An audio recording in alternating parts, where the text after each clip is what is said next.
सरकार भनेको त गाडी जस्तो हो, गाडीमा एक्सिलेटर मात्र होइन, ब्रेक हुन्छ, ब्रेक पनि लाउनुपर्छ भनेर चिन्ता पनि मान्नुभएको छ। त्यस्तो चिन्ता चाहिँ लोकल रोडहरूमा हिँड्दाखेरि गाडी सिधा गइराख्दाखेरि कहिले लेफ्टबाट गाडी आउँछ, कहिले राइटबाट मान्छेहरू आउँछ। तर हाम्रो गाडी लोकल रोडमा हिँडेको गाडी होइन, हाम्रो एक्सप्रेस वेमा हिँडेको गाडी हो।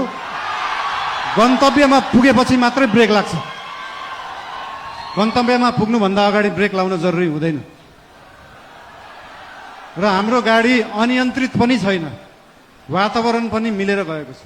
त्यही भएर हाम्रो पार्टीप्रति, हाम्रो सरकारप्रति जुन चिन्ता लिनुभएको छ त्यसको लागि धेरै धेरै धन्यवाद पनि दिन चाहन्छु। चिन्ता लिनु राम्रो कुरा हो। जनता र जनताको भोट भनेको हावा जस्तो हुन्छ, कहिले हावा यताबाट चल्छ, कहिले उताबाट चल्छ भनेर चिन्ता लिनुभएको छ।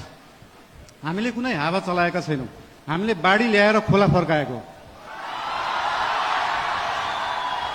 र खोला एकचोटि सिधा बाटो, आफ्नो सही बाटोमा फर्किएपछि निरन्तर त्यही बाटो बगिरहन्छ। यो हावा जस्तो कहिले लेफ्ट राइट उत्तर दक्षिण पूर्व पश्चिम बग्दैन।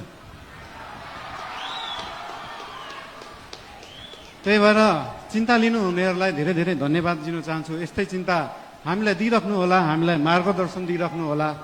मेरो एकजना अनन्य मित्र, उहाँ अहिले हुनुहुन्न, उहाँले सधैँ भन्नुहुन्थ्यो मलाई, मैले म्युजिक गर्दाखेरि, बालिन स्पटलाइटमा आउन सहज हुन्छ तर त्यो स्पटलाइटलाई मेन्टेन गर्न गाह्रो हुन्छ सधैँ। त्यस्तै चिन्ता आज यहाँ हाम्रा आदरणीय नेतागणले पनि लिनुभएको छ।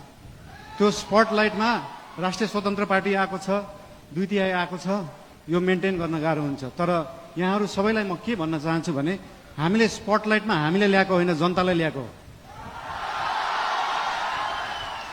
र जनता सधैँ स्पटलाइटमा थियो, स्पटलाइटमा छ, स्पटलाइटमै रहन्छ। हामीले दिएको प्रकाश नेतालाई दिएको प्रकाश होइन। हाम्रो सूर्य नेताप्रति मात्रै चम्किँदैन, हाम्रो सूर्यले जनतालाई प्रकाशित गर्छ। त्यही भएर यो जनता सधैँ अगाडि नै रहन्छ।